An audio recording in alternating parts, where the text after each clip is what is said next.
Hey guys, welcome to Unit 4, which is learning. We're going to be talking about why we learn, how we learn, other behaviors that involve learning, and different methods that we can use to help what we do in school and in life that will benefit us learning. So first off, we have our different types of learning. We learn by changing a behavior through some sort of experience. Some of those could be observable behaviors, watching a small child just eat like little pureed baby food. They start to watch their parents chew food, so eventually they will learn to chew food.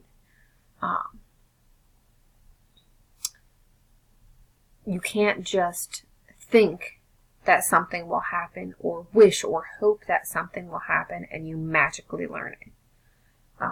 We have associative learning or conditioning that happens when we make a connection or an association between two different events. When we're little, we have a quarter and we have a giant gumball machine. We don't always know what these two do separately, but eventually we make an association where we put a quarter in this gumball machine and a gumball comes out.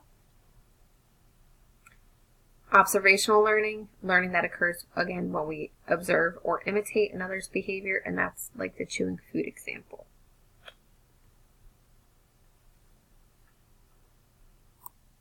We do have types of associative learning, and these are two very important types and the two most difficult types to remember.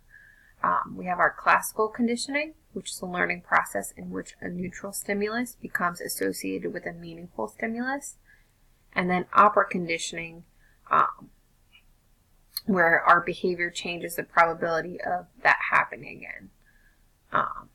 And we're going to do tons of examples and looking at these, and these are, again, two of the most commonly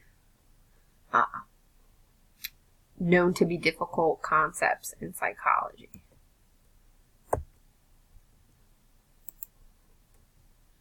So classical conditioning, which is our first one, is a type of learning in which one learns to link two or more stimuli to an anticipated event, and there's no prior learning. An unconditioned response is an unlearned reaction that is automatically elicited by the unconditioned stimulus. Neutral stimulus is just a stimulus that does not elicit any unconditioned response. It's just there, it happens naturally. A conditioned stimulus is an irrelevant stimulus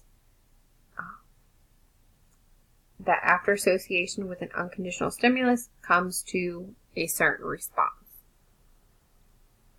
Conditioned response is that learned response to that conditioned stimulus. And then a reflex is just an automatic stimulus response connection. And make sure you guys know you can shorten those abbreviations. So like unconditioned stimulus is UCS. Just so you don't have to write those out. I would get them down at least once. But don't worry about knowing them for every single time. So here's an example. Before conditioning, our unconditioned stimulus is food. And our unconditioned response is salivates. A dog naturally salivates around food. And then there's a bell, a neutral stimulus, bells just ring, and there's no response. The dog's not salivating. So with conditioning, we give the neutral response, which is the bell, and the unconditioned stimulus, which is the food, and the dog will salivate, the unconditioned response.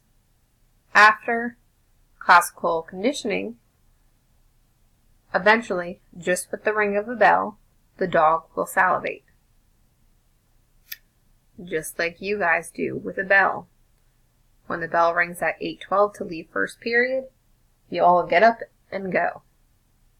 If there wasn't a bell and you weren't paying attention to the time, you wouldn't get up.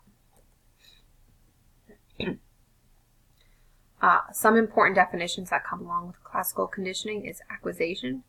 The unconditioned stimuluses produce an unconditioned response, which again is your reflex. A neutral stimulus paired with unconditioned stimulus is a reflex. The other two important ones are generalization and discrimination. Controlled responses for generalization may appear after a random number of neutral stimuluses or random types that are similar to the conditioned stimulus. And discrimination, the conditioned response appears after the conditioned stimulus, but not after another or other conditioned stimuluses. If that makes sense, or stimuli. And we'll get into that, but don't worry too much. One super important thing that I want you guys to remember and jot down somewhere is that you need to be aware that the term neutral stimulus is the name for the conditioned stimulus before conditioning. Okay? Super important. So again, the neutral stimulus is the name for the conditioned stimulus before conditioning takes place. Other definitions that are super important are extinction, and this is just the diminishing of a conditioned response that happens. So if you don't ring the bell all the time, the dog might not salivate. Or if you ring the bell for the dog, but there's no food, the dog might be like, okay now. Spontaneous recovery. If there's a delay, like you waited 3 days to ring the bell for the dog might automatically start salivating again. And then renewal. This is just where recovery of the conditioned response is placed in that context. So going back to where the food bowl is. Here's just a little chart with acquisition, extinction, a rest period, and then spontaneous recovery. Classical conditioning with phobias. These are examples of real-world application, and now with the ethics board, we can't do some of these, but we will watch a couple different videos. But there was an example with little Albert, little 6-month-old baby, and he was shown a bunch of white fluffy objects. So bunny, a little rat, a little white teddy bear, and then they paired those same white fluffy objects, but with the white rat, they hit this metal bar that produced a really loud noise, and it made him really scared. And they did it enough where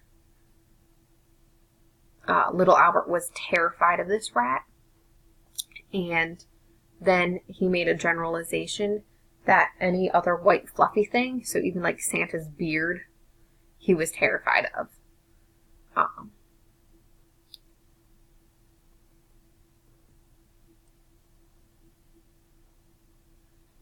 Other parts with classical conditioning,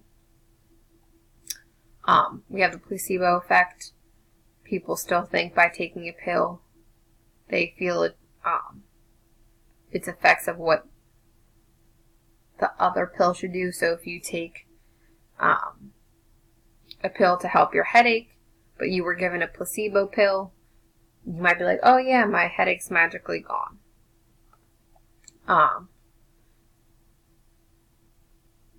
Taste aversions, those are huge with classical conditioning.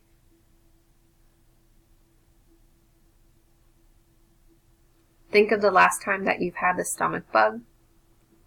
What meal or food or whatever you ate right before you had the stomach flu, you probably didn't eat it for a good 6 months or a year afterwards. Drugs, when you see people start taking drugs, even like Tylenol and stuff, if they're taking it often, your body responds less and less to it, and it also prepares the body for that drug. Which these are more of the less often talked about applications, but I want you guys still to have those.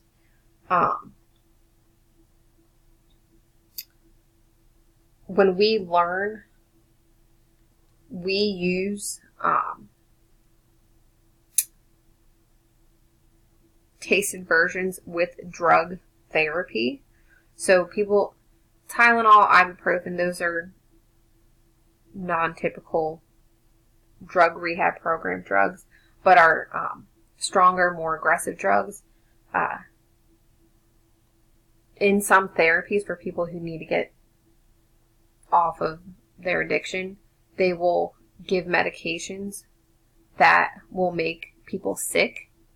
So they will take their said drug and then get this injection and make them puke, so they have a taste aversion.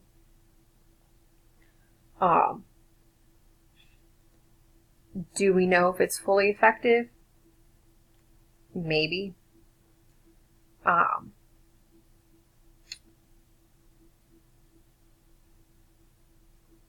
Again, think of the last time you had the stomach bug or even food poisoning.